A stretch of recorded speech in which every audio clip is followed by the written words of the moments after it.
அஸ்ஸலாமு அலைக்கும் வரஹ்மத்துல்லாஹி வபரகாத்துஹு. அல்ஹம்துலில்லாஹி ரப்பில் ஆலமீன் வஸ்ஸலாத்து வஸ்ஸலாமு அலா சய்யிதில் முர்சலீன் வ ஆலிஹி வ ஸஹ்பிஹி அஜ்மாயின்.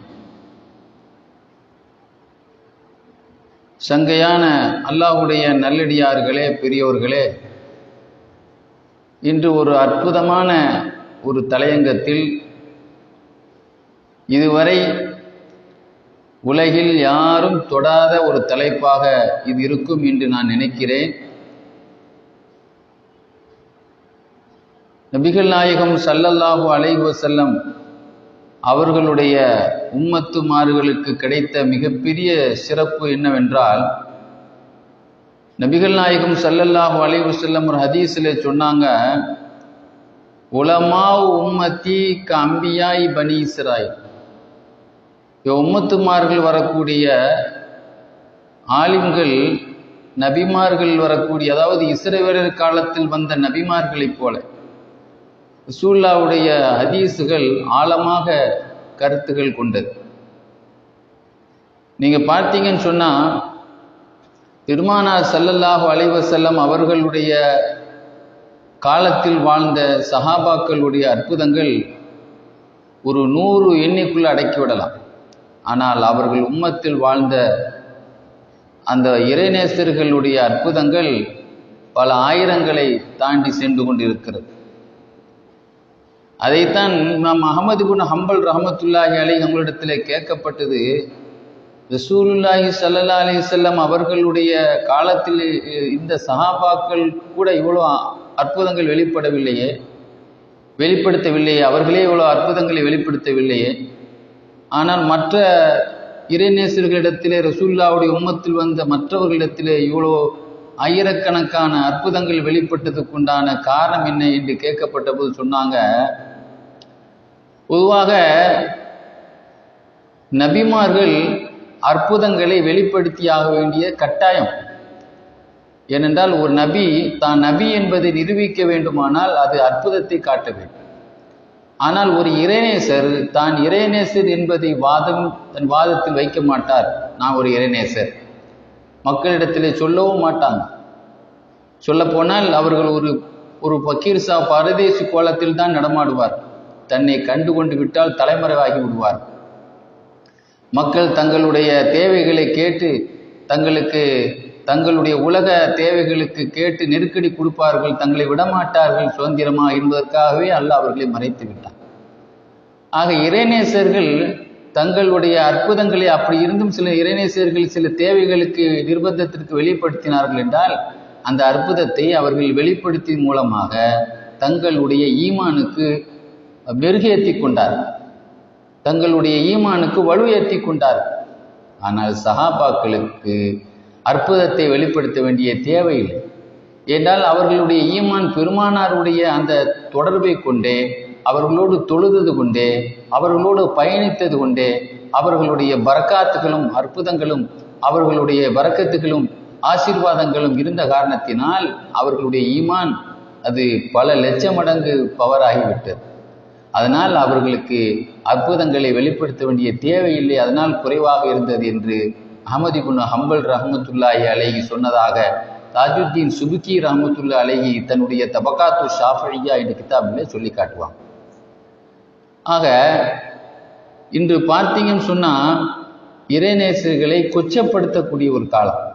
ஆனால் நீங்கள் பார்த்தீங்கன்னா எங்கெங்கெல்லாம் இறைநேசர்களுடைய மசார்கள் ஜொலித்து கொண்டு இருக்கிறதோ அங்கெல்லாம் நிறைய ஆடுகள் அறுக்கப்படும், நிறைய சாப்பாடுகள் ஆக்கி கொட்டப்படும், அவர்களுக்கு ஏழைகளுக்கு வழங்கப்படும். எல்லாம் எதற்காக என்று நீங்கள் பார்த்தீங்கன்னா, ஒவ்வொருத்தரும் ஒவ்வொரு பிரச்சனைகளிலே ஒவ்வொரு நியமிதங்களை செய்து அவர்களுக்கு அந்த காரியம் நிறைவேறி அங்கே சந்தோஷமாக பல லட்சங்களை அள்ளி அள்ளி கொடுக்கக்கூடிய.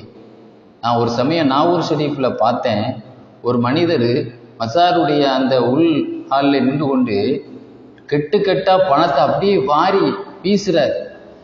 அவர் என்ன ஒரு அற்புதம் ஒரு வாழ்க்கையிலே நடந்ததோ என்னவோ தெரியவில்லை. ஆக ஒரு மருத்துவர் கடைசி நேரத்தில் ஐசி வார்டிலேயோ அல்லது வேறு ஆபத்தான நிலையிலோ ஒரு ஆப்ரேஷன் பண்ணக்கூடிய நிலையிலோ நம்மள்கிட்ட ஒரு பேப்பரை தந்து கையெழுத்து போட சொல்லுவார். அதை கையெழுத்து போட அந்த மேட்டரை பார்த்தாலே நமக்கு பயம் வந்துடும். இதில் ஏதேனும் ஆபத்துகள் ஏற்பட்டால் அதுக்கு நாங்கள் பொறுப்பு இல்லை. ஆக நமக்கே அந்த சமயத்திலே எவ்வளோ ஒரு உணர்வு இருக்கு என்பதை பல முறை பார்த்தவர்கள் கையெழுத்து போட்டவங்களுக்கு தெரியும். அந்த சமயத்தில் நம் நம்பிக்கை வைப்பதெல்லாம் அல்லாஹ் மீது. அல்லாஹ் யாருக்கு தன்னுடைய வல்லமையை வெளிப்படுத்தி காட்டினானோ அப்படிப்பட்ட சக்தி வாய்ந்த இறைநேசர்களுடைய துவாவையும் தான்.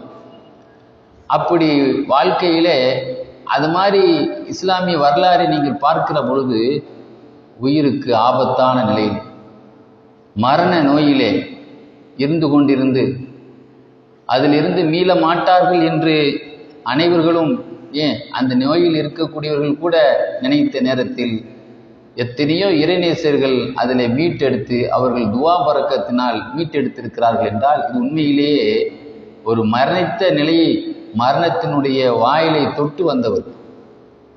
ஹிஜ்ரி 920 வாழ்ந்த மிகப்பெரிய இறைநேசர், 100 வயசு வாழ்ந்திருக்கிறாங்க. இவங்க முஹியுத்தீனுல் மஸ்பூரி இஸ்கலபி, இவங்க ஊர் இஸ்கலப் என்ற ஊர். இவங்களுடைய வரலாற்றை எழுதுவாங்க. இவங்களுடைய அற்புதத்தை எழுதி காட்டக்கூடிய யூசுபுன் நபஹானி ரஹ்மத்துல்லாஹி அலைஹி சொல்லுவாங்க, அஷேக முஸ்தபா என்பவங்க ஒரு பெரியவங்க. இவங்க சொல்லுவாங்க, தன்னுடைய வாழ்க்கையில இந்த குருவை கொண்டு எனக்கு நடந்த ஒரு அனுபவத்தை சொல்றேன். எனக்கு ஒரு பயங்கரமான ஒரு காய்ச்சல் ஏற்பட்டு, அந்த காய்ச்சலினால் கடுமையான காய்ச்சல். இன்னைக்கு காய்ச்சல்னா உடனே டிப்பி ஏற்றிடுறோம். எவ்வளோ பெரிய பெரிய பெரிய ஆஸ்பத்திரிகள்லாம் பெரிய மருத்துவர்கள் எவ்வளோ பெரிய விஷயத்தை என்ன செய்தார், காய்ச்சல்னா அதை அசால்ட்டாக இன்னைக்கு பேஸ் பண்ணுறாங்க. ஆனால் அந்த கடுமையான காய்ச்சல்ல நான் மரணத்துக்கு நெருங்கி விட்டேன். யதார்த்தமாக என்னுடைய தந்தை அஷேக் முஹியுத்தீன் மஸ்பூரி ரஹ்மத்துல்லாஹி அலைஹி அவர்கள் ஒரு சமயம் உதர்னா என்ற ஒரு நகருக்கு வருகை புரிந்தாங்க. அப்போ எங்கள் ஊர் அந்த ஊராக இருந்ததுனால என்னுடைய தந்தை என்னை அழைத்து சென்றார். அவருடைய மஜ்லிஸுக்கு அவர்கள் இருக்கக்கூடிய அந்த சபைக்கு என்னை அழைத்து சென்றார்கள். நானும் அவர்கள் கையை முத்தினேன். அவர்களுக்கு முன்னாலே நின்று கொண்டிருந்தேன். அப்பொழுது அந்த நோயான நிலையில் இருந்த என்னை என் தந்தையை அறிமுகம் செய்து வைத்தார். இதுதான் என்னுடைய மகன், அவருக்கு இந்த மாதிரி ஒரு கடுமையான ஒரு காய்ச்சல், அவர் பொழப்பாரா என்பதே எங்களுக்கு சந்தேகமாக இருக்கு என்பது மாதிரி சொல்லும் பொழுது, உங்களுடைய பன்னரஜு ஃபிதாலிக்க ஹிம்மத்தகுமுல் ஆலி, உங்களுடைய மேலான மன உறுதியை, உங்களுடைய மேலான துவாவை, எப்படியும் உங்களுடைய துவாவை கொண்டு சரியாயிரும் நாங்கள் எதிர்பார்க்கிறோம் என்று கடைசியாக ஒரு முயற்சியாகத்தான் உங்களை சந்திக்க வந்திருக்கிறோம் என்று என்னுடைய தந்தை அவரிடத்தில் சொன்ன பொழுது மகான் சொன்னாங்க, இது ஹபு பிஹி இல சூகி வஸ்தர் லஹு சௌபன் மின் ஷஅரி ஷா. இந்த பையனை கூப்பிட்டு நீங்கள் கடைக்கு போங்க, கடை பஜாருக்கு போய் சந்தையில் போய் ஒரு ஆடு வாங்க, ஒரு ஆட்டுடைய முடியிலே தயாரான கம்பளி ஆட்டினுடைய அந்த முடியெல்லாம் நமக்கு ஆட்டிலேருந்து தான் எடுக்கிறாங்க. அப்போ கம்பளி ஆட்டினுடைய ஒரு முடியை தயாரான ஒரு உடையை வாங்கி, ஒரு துணியை வாங்கி இவருக்கு அணிவிங்க. இப்போ இன்னஹா தத்துருக்கு இன்ஷா அல்லா, அல்லாவுடைய நாட்டம், அல்லா நாடினா இந்த நோய் இல்லாமல் அப்படின்னு சொன்னாங்க. அல்லாஹ் தாலா அந்த ஞானிகளுக்கு சில மன உதிப்புகளை அவங்களுடைய தவ வலிமையினால் அல்லாஹ் போட்டிருக்கிறான். உடனே என் தந்தை என்னை அழைத்து சென்றார்கள். ஷேக் அவர்கள் என்ன சொன்னாங்களோ அதே மாதிரி ஆடைய எனக்கு வாங்கி எனக்கு என்ன செய்தாங்க, போட்டாங்க. அந்த நாளில் பத்தரக்கனில் ஹுமாமினல்லோ, என்னைக்கு ஆனால் அந்த ஆடையை அணித்தினோ அந்த தினத்திலிருந்தே எனக்கு அந்த காய்ச்சல், அது வரைக்கும் என்னை விட்டு போகாமல் கஷ்டப்பட்டு கொண்டிருந்த அந்த காய்ச்சல் அன்றிலிருந்து என்னை விட்டு வெளியேறியது. வலம் தவுது இளைய மா தும்து அல்பிஸ், இந்த ஆடையை நான் அணிந்த காலமெல்லாம் எனக்கு திரும்ப அந்த கொடுமையான காய்ச்சல் வந்ததே இல்லை என்று சொல்லி காட்டார். அதுபோல ஃபுதூஹாத்தே மக்கியாவை எழுதிய ஆன்மீக களஞ்சியத்தை எழுதிய அல்லாமா ஷேகுல் அக்பர் முஹியுத்தீன் இப்னு அரபி தன்னுடைய ஃபுதூஹாத்தே மக்கியாவுடைய கடைசியில் சொல்லுவாங்க, நான் ஒரு பழக்கத்தை வைத்திருக்கிறேன். நான் யாராவது ஒரு நோயாளியிடத்திலே நுழைந்தாலோ அல்லது ஒரு மரணித்தவருடைய இடத்துக்கு நுழைந்தாலோ வீட்டுக்கு நுழைந்தாலோ நான் அங்கு யாசீன் சூரா ஓதுவேன். ஏன் அதை பழக்கத்தை வச்சிருக்கிறேன்னு சொன்னால், என் வாழ்க்கையில் ஒரு கடுமையான ஒரு சூழல் ஒரு சமயம் எனக்கு ஏற்பட்டு அதில் ஒரு அனுபவம் தான். நான் ஒரு தடவை நோயில் இருந்தேன். அந்த நோயில் மோசமாக பாதிக்கப்பட்டு கடுமையான முறையில் நான் இருந்தேன். மயக்க நிலையில் இருந்தேன். என்னை இறந்து விட்டதாகவே எண்ணிக்கொண்டார்கள். அப்பொழுது இந்த மயக்க நிலையிலே நான் ஒரு காட்சியை பார்க்கிறேன். ஒரு கூட்டம் என்னை நோக்கி வருகிறது. என்னை சித்திரவதை செய்வதற்காக, தாக்குவதற்காகவே ஒரு கூட்டம் வருகிறது. அவர்கள் பார்ப்பதற்கு அருவருப்பான தோற்றம் உள்ளவர்களாக இருக்கிறார்கள். அப்பொழுது ஒரு அழகான மணக்கக்கூடிய ஒரு மனிதரையும் பார்க்கிறேன். கடுமையான மனம் உள்ளவர். அவர்கள் வந்து அந்த கூட்டத்தார்கள் என்னை தாக்காமல் அருகில் வந்ததும் அவர்களை ஏற்று அவர்களை அடக்கி அவர்களை துரத்தி விட்டு விடுகிறார் அந்த மனிதர். நான் அவரிடத்தில் கேட்கிறேன், மன் அந்த நீங்கள் யாரு என்று கேட்ட பொழுது அந்த அழகான மனிதர் சொன்னார், ஆன சூரத்து யாசீன் அது அன்க, நான் தான் சூரத்து யாசீன், உன்னை விட்டு நான் தடுத்து விட்டேன், அவர்களை உன்னை தாக்குவதிலிருந்து தடுத்து விட்டேன் என்று அந்த மனிதர் சொன்னார். அப்பொழுது அந்த மயக்கத்திலிருந்து முழிக்கிறேன். என்னுடைய தந்தை என்னுடைய தலை அருகில் இருந்து கொண்டு அழுதபடி யாசீன் சூரா ஓதிக்கொண்டு இருக்கிறார்கள். என் தந்தையிடத்திலே நான் கண்ட காட்சியை நான் விளக்கினேன். அதற்கு பிறகு எனக்கு நீண்ட நாள் கழித்து தான் ரசூலுல்லாஹ்வுடைய ஒரு ஹதீஸ் கிடைத்தது.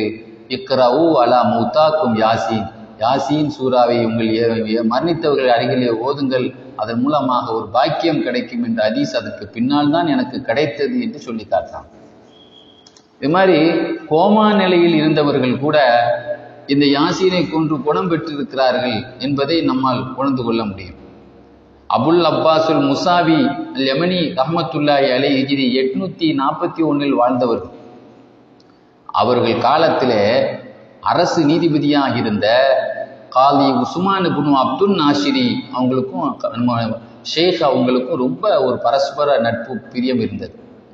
ஒரு நாள் தன்னுடைய நண்பர் நீதிபதி உடல்நல குறைவாக இருக்கிறார்கள் என்பதற்காக பார்க்க போயிருந்தாங்க. போனால் கடுமையான முறையில் அது சீரியஸான கண்டிஷனில் இருந்தாங்க. அப்போ பார்த்த பிறகு அவங்களுக்கு மனசு ரொம்ப கஷ்டமாகி போச்சு. நம்முடைய நண்பர் அவர் மீள்வாரா என்னன்னு தெரியலையே என்ற ஒரு கவலையில் ரொம்ப மன உளைச்சலோடு வெளியே வந்தாங்க. திரும்ப 2வது ஒரு சமயம் பார்க்க போனாங்க. பார்த்துட்டு வரும்பொழுது அவங்களுடைய மனைவிட்ட சொன்னாங்களாம், குடும்பத்தார்கிட்ட, கது இஸ்தஹல் துலகு சலாசீன், அவர்களுக்கு சலாசசினின் 3 வருஷம் நான் அவர்களுக்காக நான் லேசாக்கி இருக்கிறேன், அவர் 3 வருஷம் ஹயாத்தா இருப்பா என்று சொன்னார்கள். அவர்கள் சொன்னபடி அதுக்கு பிறகு அந்த நோயிலிருந்து காலி உஸ்மான் இப்னு அப்துல் நாசிரி அவர்கள் நலம் பெற்று அதே போல ஒரு நாள் கூட அதிகமாகாமல், ஒரு நாள் கூட குறையாமல் அவர்கள் வாழ்ந்தார்கள். அதற்கு பிறகுதான் அவர்கள் மன்னித்தார்கள். இந்த விஷயம் ஒய்ய மஷூரும் பைனன்னாஸ், அந்த காலத்தில் இருந்த மக்களுக்கு நல்லாவே பிரபலமாக தெரியும். இது ஷேக் அவர்களுடைய துவாவின் மூலமாக கிடைத்த பாக்கியம் என்பது அனைவர்களுக்கும் தெரிந்த விஷயம் என்று சொல்லி காட்டுவாங்க. அதே போல அஷேக் முஸ்தபா ரஹ்வான்ஜி ரஹ்மத்துல்லாஹி அலைஹி, திமிஷ்க் நகரம், சிரியாவின் தலைநகர் திமிஷ்க் நகரத்தை சார்ந்தவர்கள். 1310 மரணித்தவர். இவங்களை பற்றி இவங்களோடு காலத்தில் இருந்த, இவங்களோடு 15 வருஷம் தொடர்பில் இருந்த ஒரு வியாபாரியான அல்ஹாஜ் முகமது சயீது திமிஷ்கி என்பவங்க சொல்கிறாங்க, நான் லெபனான் நாட்டில் இவங்க தங்கி வியாபாரம் செய்து கொண்டு இருந்த ஆள் இந்த வியாபாரி. இவங்க சொல்கிறாங்க, இவங்க மகானுடைய ஒரு 15 வருஷம் நான் பயணித்திருக்கிறேன், நிறைய அற்புதங்களை நான் பார்த்துருக்கிறேன். அதில் என்னுடைய அனுபவம் உண்டு. நான் ஒரு சமயம் ஒரு நோயில் பாதிக்கப்பட்டேன். அது என்ன நோயின்னு சொன்னால், அதாவது ஹானோக்கும்பாங்க அரபியில், அதாவது மூச்சு அடப்பு. கிட்டத்தட்ட இவங்களோட உடம்புல உள்ள எல்லா அசைவுகளும், அதாவது ஒரு கோமா கண்டிஷன், கோமாவில் 100 ஸ்டேஜ் இருக்கு, கோமாவில் 100 வகை இருக்கு. அதில் இவங்க ஒரு மூச்சு அடப்பு மாதிரி உணர்வற்ற ஒரு நிலை. சொல்கிறாங்க, எல்லா மருத்துவர்களும் கைவிட்டு விட்டார்கள், நானும் இனி பிழைக்க மாட்டேன் அப்படின்னு நினச்சேன். இந்த நிலையில் ஷேக் அவர்கள் ஒரு சமயம் என்னை வந்து பார்க்க வந்தாங்க. வரும்பொழுது என் உடம்புல அசைவு இல்லை, நான் சாப்பிட முடியாது, அது மாதிரி பேச முடியாது, உடலை அசைக்க முடியாது, ஒரு மனிதனுக்கு சாப்பாடு நின்று போயிடுச்சுன்னு சொன்னாலே அடுத்து நம்ம என் நாட்கள் எண்ணப்பட வேண்டிய நிலை தான். ஆக இந்த நிலையில இருக்கும் பொழுது ஷேக் அவங்க என்கிட்ட வந்துட்டு ஒரு கேள்வி கேட்டாங்க. அந்த துரீது அன்னதஹம்மல அன்க ஹாதல் மர்ல, இந்த நோயை நான் இந்த கஷ்டத்தை நான் உன் சார்பாக நான் தாங்கிறதுக்கு நீ குணமாக நீ விரும்புறியான்னு கேட்டாங்க. அந்த சமயத்தில் யாராவது வேண்டாம்னு சொல்லுவாங்களா? நான் என்னுடைய அதாவது சைக்கினையை கொண்டு சில நேரத்தில் கண்ணால் கூட அசைப்பு சொல்வார் கிதாபில். நடக்க முடியாமல் தொழுதா உட்கார்ந்து கூட முடியலாம், படுக்க முடியலைன்னா என்ன செய்யணும்? அந்த தலையை அசைக்கணும், தலையை கூட அசைக்கணும், கண்ணையாவது அசைக்கணும். அப்போ அந்த மாதிரி இவங்க கண்ணை அசைச்சிருப்பாங்க போல தெரியுது. ஆமான்ட்டு அப்போ இன்னைக்கு கண்ணாலேயே எத்தனை பேரை பெண்ணை காதல் பண்ணுறதுக்கு கண்ணை தானே காட்டுறான். அப்போ அந்த கண் சிக்னலுங்கிறது எவ்வளோ விஷயம் இருக்குது. கேள்வி பண்ணுறதுக்கு கண்ணை தானே காட்டுறான். அப்போ ஏதோ வகையில் உடம்பு அசைவு இல்லாட்டாலும் ஏதோ கண் சாடை சீர்ப்பாங்க பொழுது நான் நினச்சிட்டேன், நான் அவங்களுக்கு அசைவுனால ஆமாம் நீங்கள் என்னுடைய கஷ்டத்தை நீங்கள் தாங்கணும்னு நான் விரும்புகிறேன். ஏன்னா அவங்களுக்கு தவ வலிமை இருக்குது. அதனால் அல்ல எவ்வளோ பெரிய கஷ்டத்தையும் ரசூலுல்லாஹ்வுடைய ஹதீஸில் வருது. அதாவது ஸல்லல்லாஹு அலைஹி வஸல்லம் காலத்தில் ரசூலுல்லாஹ்வுக்கு காய்ச்சல் வந்துச்சான். அவங்க தொட்டு பார்த்தா துணிக்கு மேலே கூட கை வைக்க முடியல. சொன்னாங்களாம் அப்துல்லா ரசூலுல்லாஹ், யார் ரசூலுல்லாஹ், காய்ச்சல்னாலும் எங்களை விட 2 மடங்கு உங்கள் உடம்புல சூடு இருக்குது. இப்போ நமக்கெல்லாம் தாங்க முடியுமா? 200 டிகிரி இருந்தால் தாங்க முடியாது. ரசூலுல்லாஹ்வுடைய நுபுவத்து பவர், நபித்துவ பவர்னால அதை தாங்கிக்கிட்டாங்க. சொல்கிறாங்க, நான் ஆமான்னு சொன்னேன். அந்த சமயத்தில் சொன்ன அடுத்த செகண்ட்ல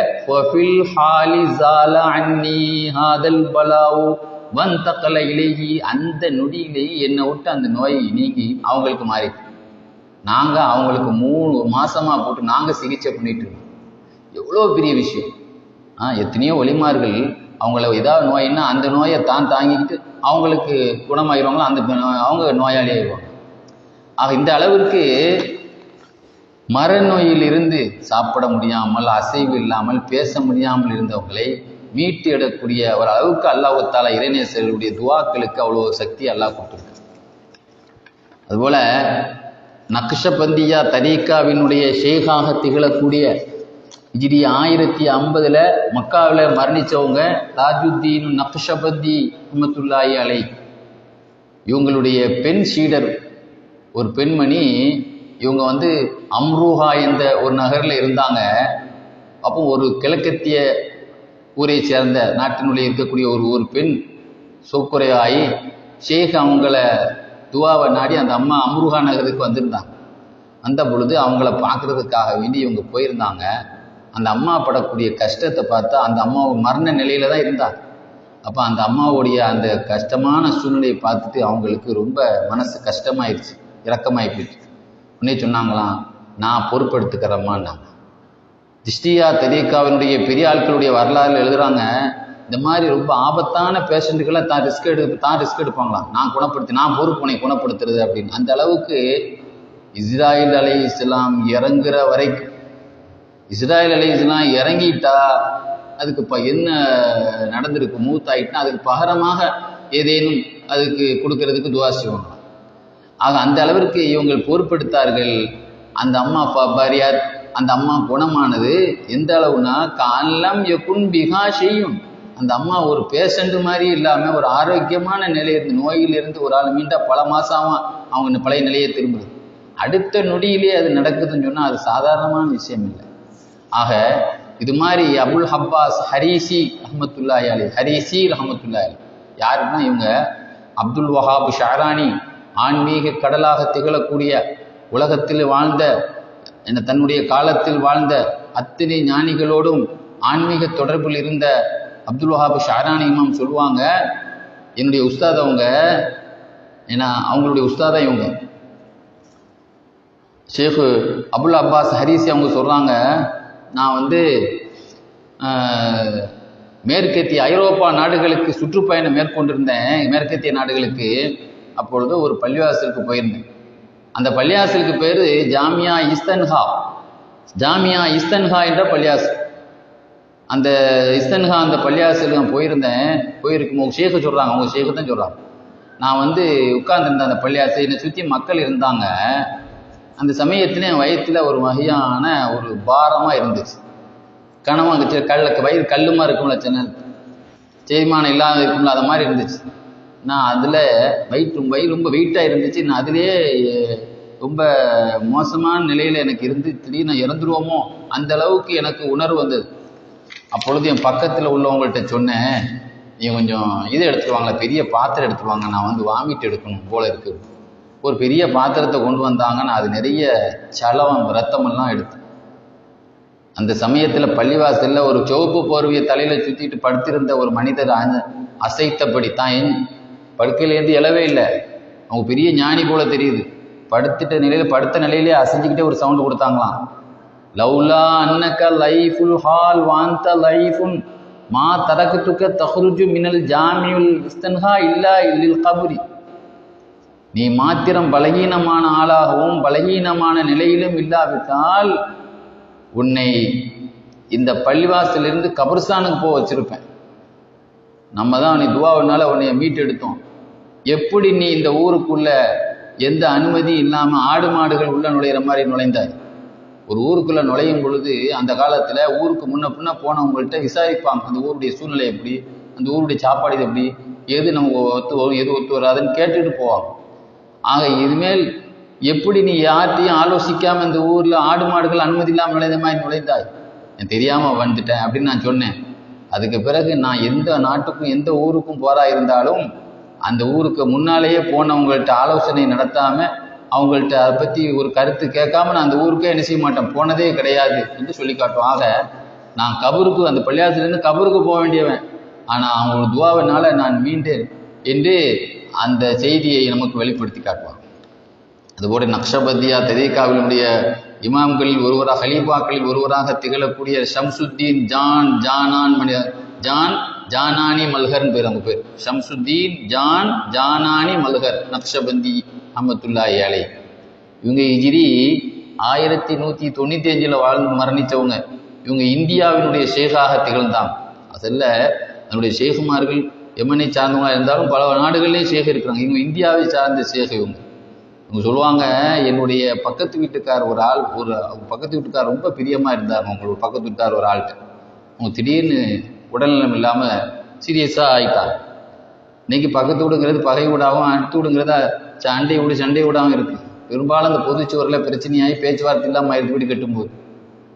ஆனால் அவங்க எந்த அளவுக்கு அந்நியமாக இருந்திருப்பாங்க. அவங்க அவங்க சக்கராத் நிலையில் ஆன உடனே இவங்களுக்கு ரொம்ப ரொம்ப கஷ்டமாகி போச்சு.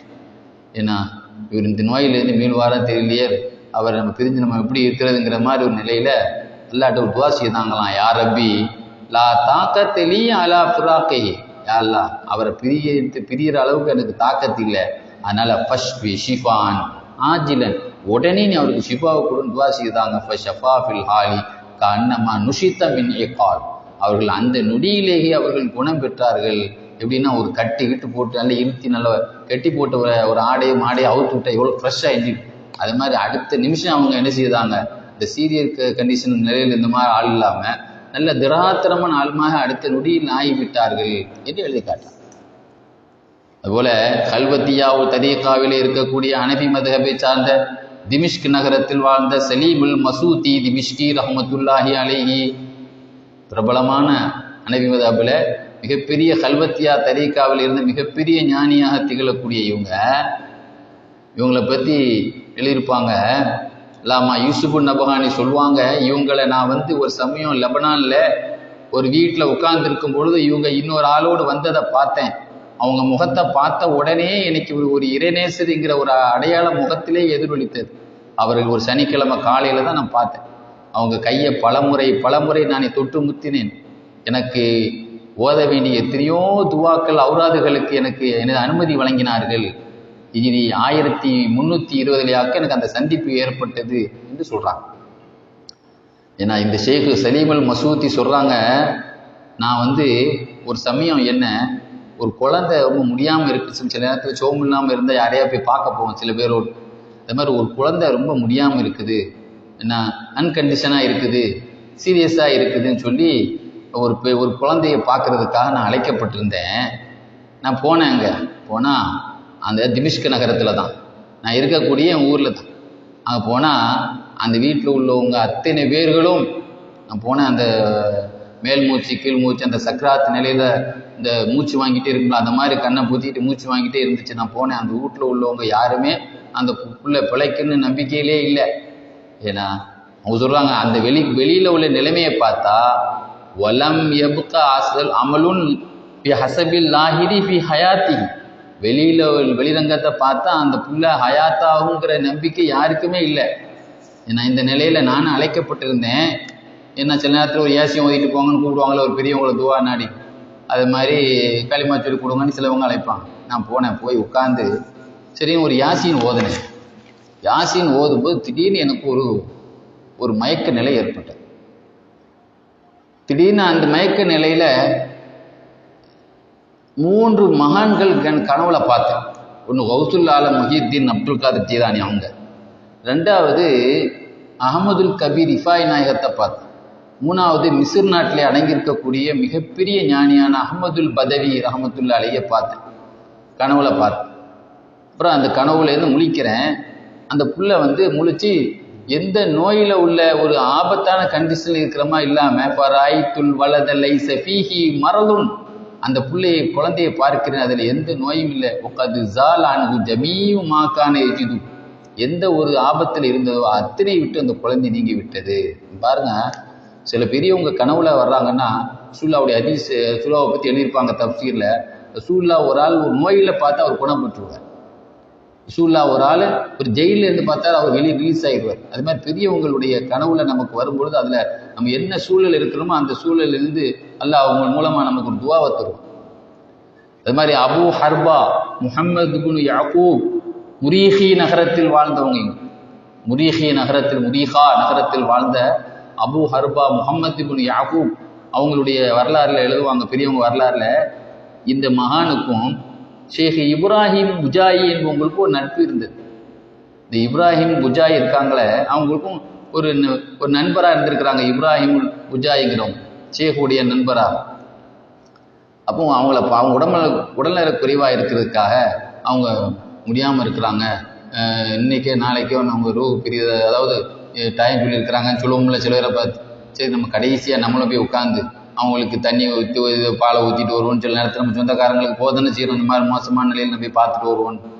கடைசியாக நம்மளும் முன்னால் கடைசியாக ஒரு தடவை போயிட்டு வருவோன்ட்டு இவங்க தன்னுடைய நண்பருடைய தன்னுடைய முரீதீன்கள் கூட்டாளிகள் எல்லாத்தையும் அழைச்சிக்கிட்டு பார்க்க வந்தாங்க. ஆக வந்தது ரூஹு போகும்போது நம்ம அங்கே ஹாஜராக இருப்போம்னு தான் வந்தாங்க. வந்து இருக்கும்போது அந்த கூட்டத்தில் ஒரு மனிதர் சொன்னார், அங்கே இருக்கக்கூடிய சீடரில், ஏன்னா யா செய்யிதி, எங்களுடைய குருவே, லவ் இம் தகழ்த்த லகு, கொஞ்ச நாள் அவங்க ஹயாத்தா இருந்தா, கொஞ்சம் உங்கள் துவாவினால அவங்க ஹயாத்தா இருந்தால் நல்லா இருக்குமேன்னு நான் சொன்னேன். உடனே அவங்களுக்கு ஒரு வகையான உடம்புல ஒரு நிலை ஏற்பட்டது. ஒரு தியான நிலையில் இருப்போம்ல, அப்படி தன்னுடைய யார்ட்டையும் பேசாத மாதிரி ஒரு நிலை ஏற்பட்டு திடீர்னு அந்த தன்னுடைய உணர்வுல இருந்து வெளிப்பட்டு ஒரு மயக்க நிலை மாதிரி தெளிவான சொன்னாங்க, அவருக்கு நான் 10 வருஷத்தை தாமதப்படுத்தி இருக்கிறேன் அப்படின்னு சொன்னாங்க. அந்த நிமிஷமே அவங்க அந்த நோயிலிருந்து குணம் பெற்றார்கள். அதுக்கு பிறகு 10 வருஷம் கழிச்சு தான் அந்த ஷேக் இப்ராஹிம் புஜாயிங்கிறவங்க அதுக்கு பிறகு பார்த்தானாங்க. அந்த 10 வருஷத்துல அவங்களுக்கு பிள்ளைகள்லாம் பிறந்துச்சு. அதனால தான் சொல்லுவாங்க, அந்த 10 வருஷத்துல பிறந்த பிள்ளைகள் எல்லாம் எந்த அபாய கட்டத்தில் ரூஹு போகிற நிலையிலிருந்து மீண்டு பெரியவங்க துவாவினால மீண்டா பிறகு 10 வருஷத்துல குழந்தை பெற்றாங்களோ, அந்த 10 வருஷ பிள்ளைகளுக்கெல்லாம் அவுலாதுல் அஷர், அந்த 10 வருஷ பிள்ளைகளே அவங்களுக்கு அழைக்கப்படும். அது மாதிரி முகம்மது ஷர்பீனி, மிஸ்ர் நாட்டிலே வாழ்ந்த முகம்மது ஷர்பீனி, இந்த விஷயத்தை நீங்களாம் ஜீரணிக்கவே மாட்டேங்குது. அற்புதமான ஒரு விஷயம். ஆனால் ஆன்மீகவாதிகளுக்கு அது சாத்தியமான விஷயம். இவங்களுடைய மகன் இந்த மகானுடைய மகன் அகமதுங்கிற ஒரு பலகீனமாக இருந்தார், மூத்தாகக்கூடிய நிலையில் இருந்தார். அப்போ இஸ்ராயில் அலை இஸ்லாமே ஹாஜராயிட்டாங்க. அந்த சமயத்தில் பெரியவங்க சொன்னாங்களாம், இர்ஜி இலா ரப்பிக ராஜிஉஹு ஃபஇன்னல் அம்ர நஸ்ஃபுன், நீங்கள் திரும்பி போங்க, உங்கள் ரப்பிட்ட போய் திரும்பி போங்க. ஃபஇன்னல் அம்ர மஸ்ஃபுன், விஷயம் மாற்றப்பட்டு விட்டது. அதாவது அல்லாஹ் தாலா சில நல்லடியார்களுக்கு ரசூலுல்லாஹ் ஒரு ஹதீஸில் சொன்னாங்க, இன்னமின் இபாதில்லா, அல்லாஹ்வுடைய அடியார்கள் சில பேர் இருக்கிறாங்க, லவ் அக்ஸம் அலல்லா, அல்லாஹ் சத்தியமா அல்லாஹ் அல்லாஹ் இது நீ நடத்தி ஆகணும்னு சொன்னால் உடனே அல்லாஹ் நிறைவேற்றி கொடுப்பான் அப்படின்னு சொன்னாங்க. எதுவாக என்ன. அதே மாதிரி ஒரு ஹதீஸில் ரசூலுல்லாஹ் சொன்னாங்க, என்னுடைய அல்லாஹ் சொல்லுகிறான், என் அடியார்கள் யார் நல்ல அமலை கொண்டு சுன்னத்தான் அமலை கொண்டு நெருங்குறாங்களோ அவங்களுடைய கையாக நான் ஆகிறேன், அவங்களுடைய நாக்காக நான் ஆகிறேன், அவங்களுடைய காலாக நான் ஆகிறேன், அப்போ அவங்களுடைய நாக்கில் அல்லாஹ் உடைய சொல்லுக்கு என்ன பவர் இருக்கோ அந்த பவர் அல்லாஹ் அவங்களுக்கு கொடுக்குறான். கண்ணியத்துக்குரியவர்களே, இதை நம்பணுங்கிறது நம்முடைய ஈமானை பொறுத்தது. ஆனால் அற்புதங்கள்ல வலிமார்களுடைய அற்புதங்கள் எல்லாம் பெருமானாருடைய அற்புதமாகத்தான் நாம் அதை பார்க்க வேண்டும். அதே மாதிரி பார்த்தோம்னு சொன்னா ஒரு அற்புதமான ஒரு வரலாறு. அப்துல்லா இப்னு அலவி அல் ஹத்தாதி ரஹ்மத்துல்லாஹி அலைஹி, இவங்க ஹிஜ்ரி 1082 வாழ்ந்தவங்க. இவங்க துவா ஒப்புக்கொள்ளப்படக்கூடிய ஒரு தகுதியை பெற்றவங்க. எந்த அளவுன்னு சொன்னால், மக்காவில் அந்த காலத்தில் மன்னராக வந்த பரக்காத் இப்னு முஹம்மது ஷரீஃப் பரக்காத் இப்னு முஹம்மது வந்து சவுதியினுடைய மன்னராக பிற்காலத்தில் ஆனார். அப்போ அவர் மன்னர் இல்லை, அவர் முன்னாலே ஒரு சமயம் அவங்கள மக்காவில் அவங்க இந்த காபாவுக்கு பக்கத்தில் இருக்கும்போது துவா செய்ய சொன்னாங்களாம். இந்த மக்காவுடைய ஆட்சியை நாங்கள் வரணும், நான் எலெக்ஷனில் நிற்கிறேன், எனக்கு துவா செய்யுங்க அப்படின்னு சொன்ன உடனே அவங்க துவா செய்தாங்க. துவா செய்து முடித்த பிறகு ஒரு ஆள் அவங்கள்ட்ட கேட்டார், இவர் என்ன கேட்டு போட்டார், இவர் இந்த நான் சவுதியை ஆளணும் ஆசைப்படுறாரு, அரபு நாட்டை ஆளணும் ஆசைப்படுறாரு, அவருக்கா நான் துவா செய்தேன்னு சொன்னாங்க. அதுக்கு பிறகு ஆட்சியை பிடிச்சார். அதுக்கு பிறகு இவங்க துவா செய்து முடித்த பிறகு 1082 இவங்க ஒஃபாத்தான வருஷம் இல்லை, 1082 தான் இவங்க ஆட்சியை பிடிச்சார். அதுக்கு முந்தைய இந்த ஷேக்குடைய துவாலா அந்த ஆட்சி கிடைத்தது.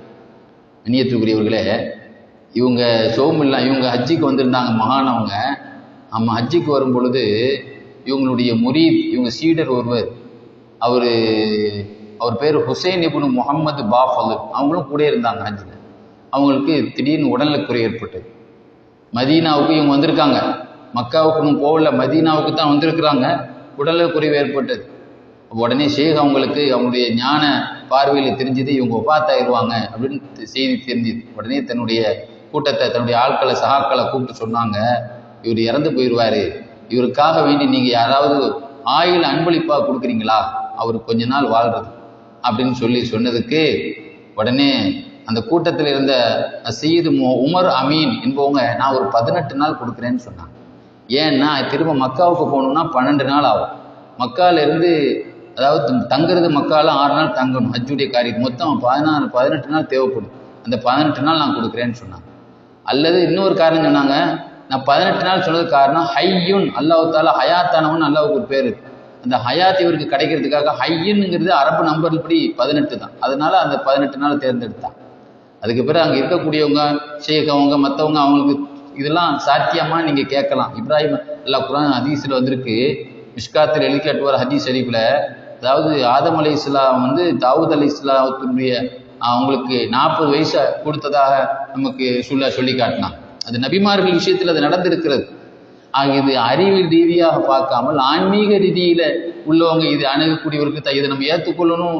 நீங்கள் இது ஈமான்ல உள்ள அல்லாவை பார்த்தா தான் நான் நம்புவேன்னு சொல்லி மூசா அலைஹிஸ்ஸலாம் சமுதாயம் நம்ம கேட்டோம்னா அவங்களுக்கு என்ன ஏற்பட்டதோ அந்த நிலைமை தான் நமக்கு இருக்கும். நாம் அல்லாஹ் அவங்களுக்கு கொடுத்த வல்லமையை கொண்டு துவா ஒரு அத்துல் பலா வல் கலா சொல்ல என்ன சொன்னாங்க, துவா வந்து அல்லாவுடைய விதியை மாற்றும், துவா வந்து அல்லாவுடைய விதியை மாற்றிடும். அப்போ வலிமார்களோட துவாவுக்கு இவங்களுக்கு பேரே முஜாபு தாவா, துவாவை போலப்படக்கூடிய தகுதியை பெற்றவுடனே இவங்களுக்கு பேர். இந்த துவா இவங்க எல்லாத்தையும் வாங்கிட்டு இவங்க அந்த ஒரு பேப்பரில் எழுதி ரசூலுல்லாஹ்வுடைய ரவுலா ஷரீஃபில் உட்கார்ந்து, நாயகமே நீங்கள் இந்த விஷயத்தில் எங்களுக்கு சிபாரிசு செய்யணும்னு சொல்லி துவா செய்தாங்களாம். அந்த துவாவில் அந்த ஏற்பட்ட உருக்கமான நிலை, சில நேரத்தில் வந்து சிலவங்க போராடுவாங்கல்ல, அந்த போராட்டத்தில் ரொம்ப உணர்வு பூர்வமாக வெளிப்படுத்தும் மாதிரி அந்த நிலையில ஜியாரத்தில் இருந்துட்டு உணர்வு பூர்வமாக வெளிப்படுத்தும் போது பயங்கரமாக இருந்துச்சு அந்த துவா. அதை முடிச்சுட்டு சந்தோஷமாக வெளிவரும்போது சொன்னாங்களாம், சந்தோஷமாக திரும்ப கதல்லாவுல் ஹாஜத்தை, அல்லாஹு தாலா நம்முடைய தேவையை நிறைவேற்றி விட்டான். எம்முல்லாவுமா யஷா இஸ்பித்து இந்த உம்முல் கிதாப், அல்லாஹு தாலா நாடியதை அளிப்பான், நாடியதை தரிப்படுத்துவான், அவனிடமே தாய் நூல் இருக்கிறது என்ற ஆயத்தையே. ஆக இது என்னுடைய இதில் நடக்கல, அல்லாஹ்ட்ட துவா செய்தேன், அல்லாஹ் தன்னுடைய கையால் அவன் எழுதினதையே அழிச்சிட்டான், நமக்கு என்ன செய்யட்டான், ஆயில நம்ம எழுதி நமக்கு கேட்ட அந்த ஆயில ஒரு அல்லாஹ் கொடுத்துட்டாங்கிற கருத்தை அங்கே வெளிப்படுத்தி அந்த துவாவின் மூலமாக நடந்ததே தவிர என்னுடைய விஷயத்தில் நடந்ததில்லைங்கிறத ஒரு பணிவாக காட்டிக்கிட்டாங்க. அதுக்கு பிறகு இவங்க எந்த வருஷங்கள் எழுதப்பட்டதோ அதே நாள் மட்டுமே வாழ்ந்தார்கள் பிற்காலத்தில். அதுக்கு பிறகு மகான் ஷேக் அபு அப்துல்லா, அதாவது அப்துல்லா இப்னு ஹலவில் ஹத்தாத், இவங்க மகான் வந்து ஈராக்கிலே திரியம் நகரில் இருக்கும்போதே சொன்னாங்களாம், இந்த வருஷம் இந்த நாளில் ஷேக் ஹுசைன் அவர்கள் ஒஃபாத் ஆகுவாங்கன்னு சொன்னாங்க. அதே மாதிரி மக்காவில் ஒஃபாத் ஆனார்கள் என்பது அப்படி வரலாறு. இப்படி பார்க்கிற பொழுது மரண நோயில் இருந்து ஒரு ஆபத்தான ஒரு ஆப்ரேஷன் அது அது வந்து ரிஸ்கான வேலை. இந்த மாதிரி நேரத்தில் நம்ம பெரியார்களுடைய துவாவை நாட வேண்டும். அந்த காரியம் முடிந்தால் அவர்களுக்காக நிறைய சதக்காக்களை, நிறைய சாப்பாடுகள் போன்ற நிறைய விஷயங்கள் ஏழைகளுக்கு அங்கே இருக்கக்கூடியவர்களுக்கு நம்ம கொடுப்பதாக நியத்து வச்சு செய்கிறோம்னு சொன்னால், அதெல்லாம் நடத்தி தரோம்னு சொன்னால், இது மாதிரி முன்னோர்களுடைய வாழ்க்கையில் நடந்த அந்த அற்புதத்தை தான் அல்லாஹ் நமக்கும் நம்ம வெளிப்படுத்தி தர்றான். அல்லாஹ் சுப்ஹானஹு வ தஆலா நோய் நொடி இல்லாத வாழ்க்கையை நமக்கு அல்லாஹ் தந்தல் புரிவானாக. மோசமான நோயிலிருந்து அல்லாஹ் நம்பி நம் குடும்பத்தையும் அல்லாஹ் பாதுகாப்பானாக. வாஹிர் தாவான் அல்ஹம்துலில்லாஹி ரப்பில் ஆலமீன். அஸ்ஸலாமு அலைக்கும் வரஹ்மத்துல்லாஹி வபரகாத்துஹு.